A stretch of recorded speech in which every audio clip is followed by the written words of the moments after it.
This is 22 Tuesday, a documentary that will be 90 minutes long, delving into the issues of veterans and how the community needs to come together and do more work, be more active, be more like advocates for the needs of our veterans in our own communities.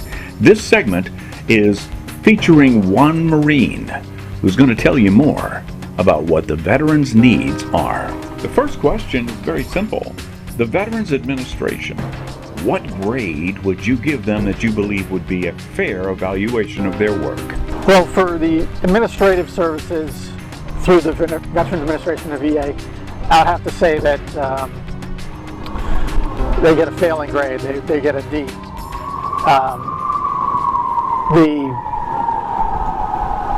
The system is not set up to help veterans in a way that the veterans can use it easily.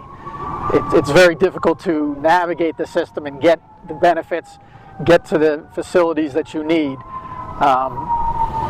A good example of the administration just destroying, making a mess of everything, is they're building a new hospital in Colorado.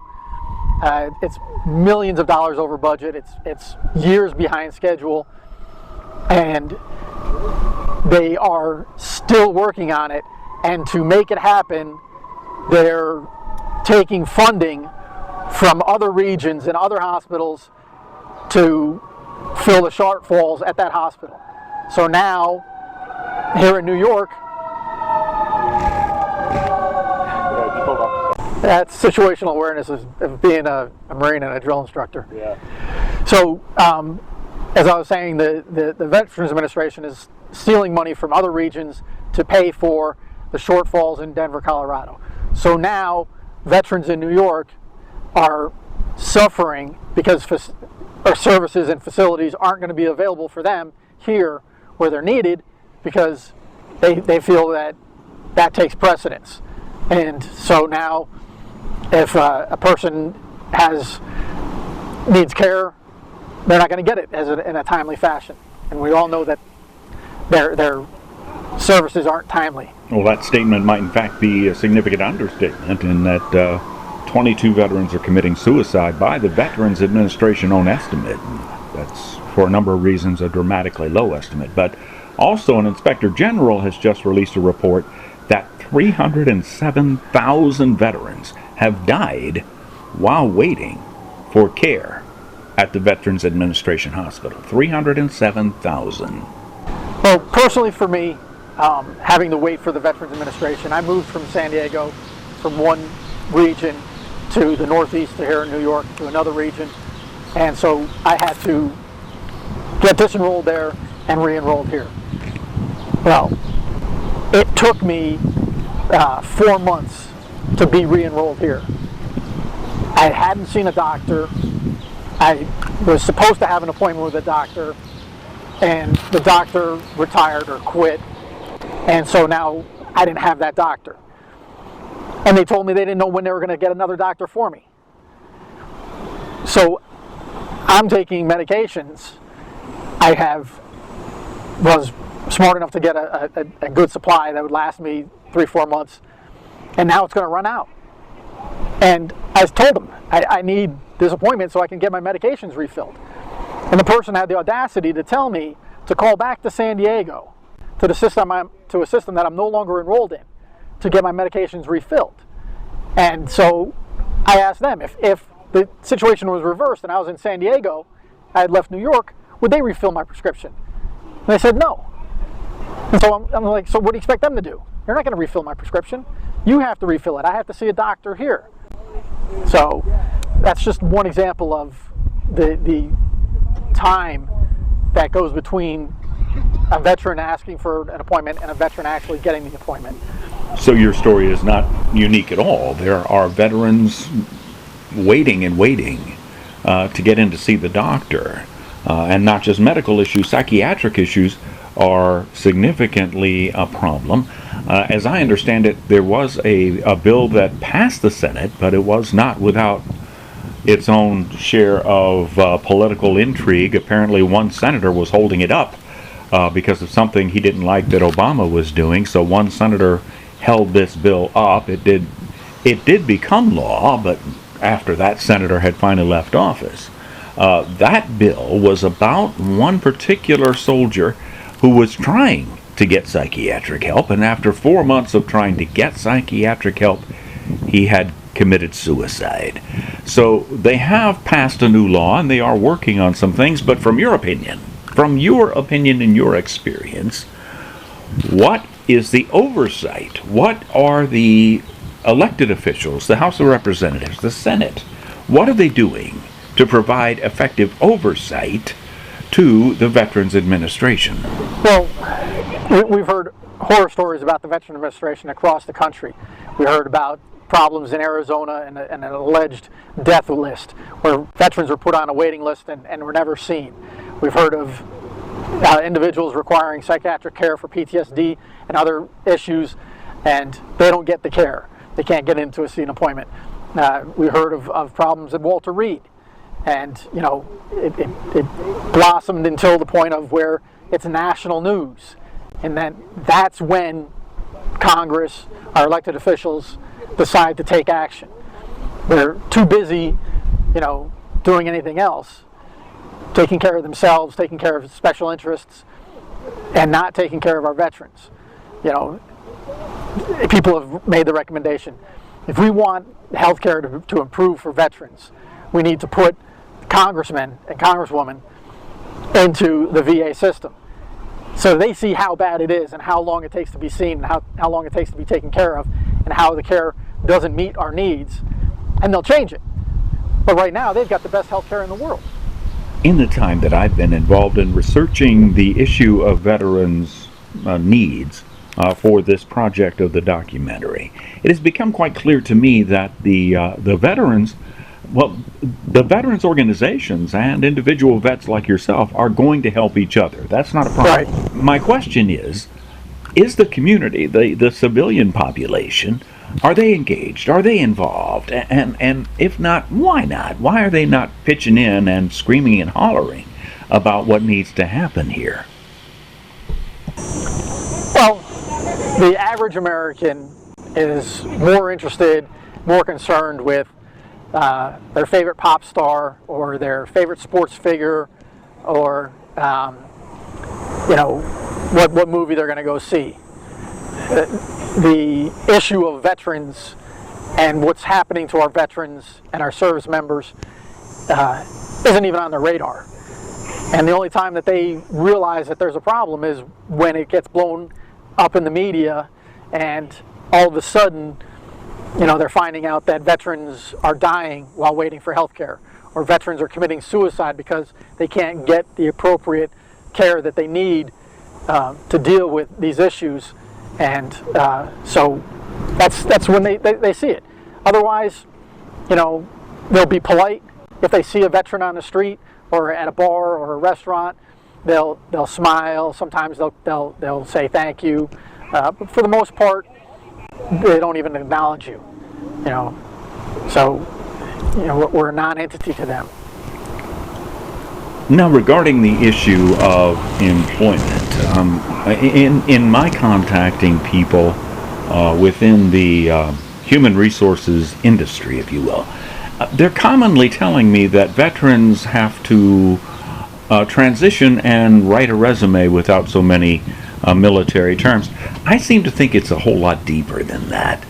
I sense that there is a connection that at least smaller companies have some kind of concern about what might be PTSD, and they're making they're relating PTSD to going postal, which is not only a leap and a jump, it's unfair, and I'm concerned that might be a big problem as far as the employment of especially a combat veteran.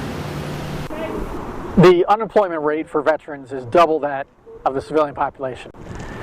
I applied for a job locally here in Saratoga.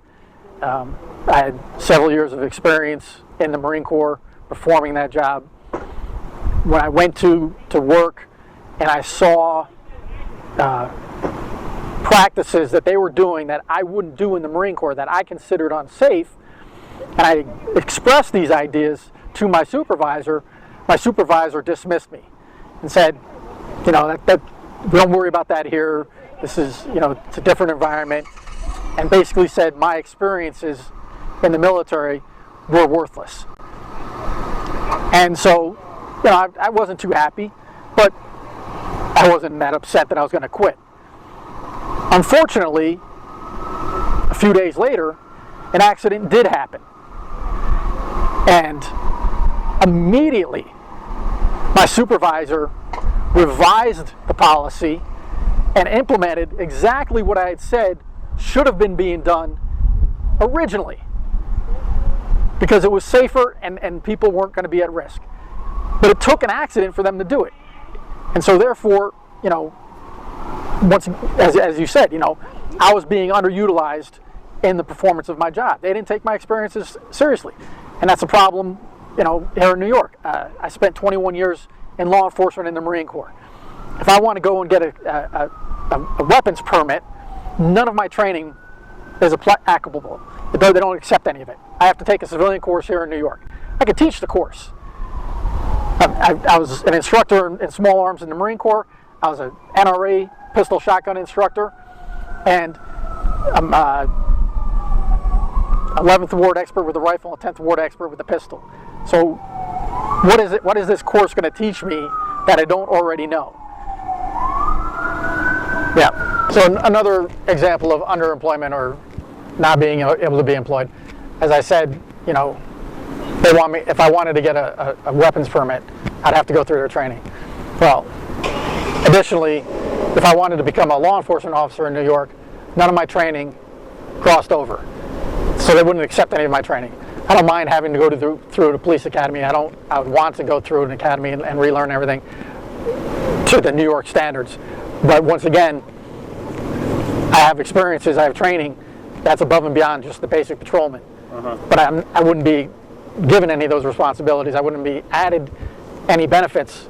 I would start off at the bottom, and I'd be stuck there. In the time that I've been working on this project, it occurs to me that some entity, it might be a local chamber of commerce, but some entity needs to take on the simple task of explaining to their membership, the business community, that hiring a veteran is in fact an incredibly smart move. If you take a look at bringing somebody on board who training and experience is going to hit the ground running, I mean, you're making a very valuable investment just by taking the veterans applications. And I realize that somebody's going to scream at me when I say this, but it seems smart to me to take the veterans applications and put them on top of the pile. Start there. Because that is a very smart move as far as hiring somebody who's already proven that they know how to lead. I mean, leadership is an incredibly important aspect in today's business climate, where millennials think they know everything, but in fact know very little. So hiring a vet seems to be a smart move. I think the problem isn't just in the HR department. I think the issue is with the other employees. I think they're afraid they're going to be surpassed or they're going to lose a promotion because this veteran does have the experiences, does have the capability of doing a better job than they do. That veteran, most veterans are going to show up to work early. They're going to be willing to work late. They're going to put in more time and more effort into the job. They're going to look better than the other employees because they're going to take pride in the way they look, because they're used to wearing a uniform and they're used to representing themselves in the best possible light. And so you throw all of those together, and now you have a person who's looking at, wait a minute, if I have to compete against this, how do I compete? A good example was my first 2 years were in Okinawa. I went to Korea, I went to the Philippines, I went to Thailand. I come home, all my friends are either graduating from 2 years of college or halfway through a 4-year degree. And I go out and I see them and we're talking, we're having a good time. And one of them, after a few minutes, tells me to shut up. He doesn't want to hear all my great stories. He doesn't want to hear all the places I've gone, all the things that I've done, all the things, everything I've experienced, because he hasn't done anything. He's going to school. He's still working the same summer job. He's still living at home, or he's living in the dorm, and everything is the same for him. But in the 2 years that I've been in the Marines, I've done 10 times more than he's done, 10 times more than he's most likely ever going to do in his life. So I purchased a home down in Albany. I'm going through the closing procedures, and the closing keeps getting pushed back. And the apartment complex I'm living in at first was cooperative, allowing me to pay a fine or a fee to extend my lease. And finally they said, you have to sign a year lease or get out. It's now November in upstate New York. I can't afford both a mortgage and an apartment rental or additional fines for breaking the lease. So I say, forget it. And I pack everything up. I throw all my stuff in a storage unit, put a futon in the back of my truck, and I proceed to live in my truck for several months. Well, during that time, I have a VA appointment, so I go into my appointment, I see the doctor, and I'm looking a little scruffy. I may be not smelling as fresh as a daisy. So she questions me on whether or not I have a place to live where I'm staying. And I say, I'm fine. I don't need anything. There's more deserving, there's other veterans that have a bigger need than I do, because I have a roof over my head I'm taken care of. And she says, no, I can't let you leave. I'm going to get you into the local shelter. So I'm like, okay. It's roughly 2 o'clock in the afternoon. I'll wait a little bit. She'll get me into the shelter. Everything will be fine. About 2 hours go by. The nurse now comes in and asks me why I'm still there. And I explained to the nurse, well, the doctor said she was going to get me into a homeless shelter. And the nurse says, the doctor left. And she didn't say anything to me about that. And so now, here I am, thankful that the VA is actually going to try and do something to help me. And once again, it's dashed any hope and put a bitter taste in my mouth because they didn't come through with what they offered. And so now the nurse goes, well, here's the number to the local sheriff's department. Give them a call at 6 o'clock, and if they have space, they'll put you into something. And it's now December in New York. There's snow on the ground. It's below zero, and I'm like, really? That's how the VA is going to treat me? Damn. I try and reintegrate with my family, and I keep getting told the same thing, not just by my family, but by friends that I knew before I joined the Marine Corps that are still in the area, and everybody else in the media. It says, I changed. I'm the veteran, and I changed. Okay, I accept that. The problem is, you've changed too. This is 21 years later, and I'm coming home. You don't live in the same house. You're not with the same person. You're not at the same job. You don't have the same car. You don't have the same dogs. Everything in your life has changed too. But it's been a gradual change for you. It's been a day-by-day change. And so for you, it's not abrupt and it's not so apparent. It's very apparent for me. It's a huge difference for me. Not only because I've changed and I know the changes I've gone through, but I see the changes in you. And when I say that you've gone through these changes too, that you're not the same person, you deny it. You don't accept it. And that's the hard part, because we all know as veterans what we've seen has changed us, either for the better or for the worse, but it's changed us. But America has changed too. The wars have affected America. The wars have changed the perception of the military.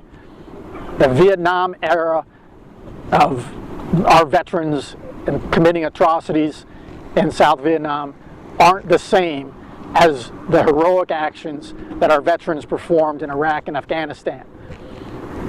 I believe our veterans in Vietnam acted heroically and even better than I did in Iraq and Afghanistan, because they had to deal with more problems than I did because America wasn't behind them. They deserve more respect than I do because I served in Iraq. The hardest question I can ask you is the 22, according to the VA, the 22 suicides. Why? Why is this happening? Why does anyone commit suicide? If I really had the answer, specifically for veterans, I could prevent the official count of 22 committing suicide a day than the unofficial count of 30, 40 committing suicide a day.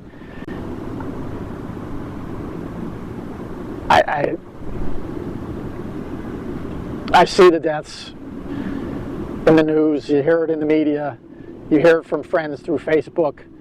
A local Marine involved in the Marine Corps League just committed suicide.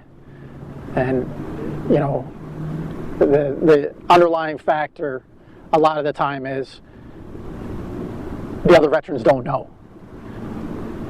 We don't realize that the person is going through what they're going through. They don't tell us.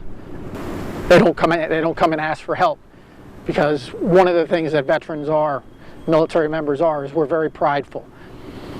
We've been trained to take care of problems ourselves, to rely on our fellow veterans, to rely on our fellow military members, but certain things we don't talk about. And personal weakness is one of them. When you show personal weakness to when you're in the military to another military person, we tear it apart because it's weakness. And you have to be strong. You have to be physically strong, you have to be mentally strong, you have to be personally strong. Everything you do has to be the best. So we can't show that to others. And if we can't show it to others, how can we ask for help? How can we tell somebody that we need help?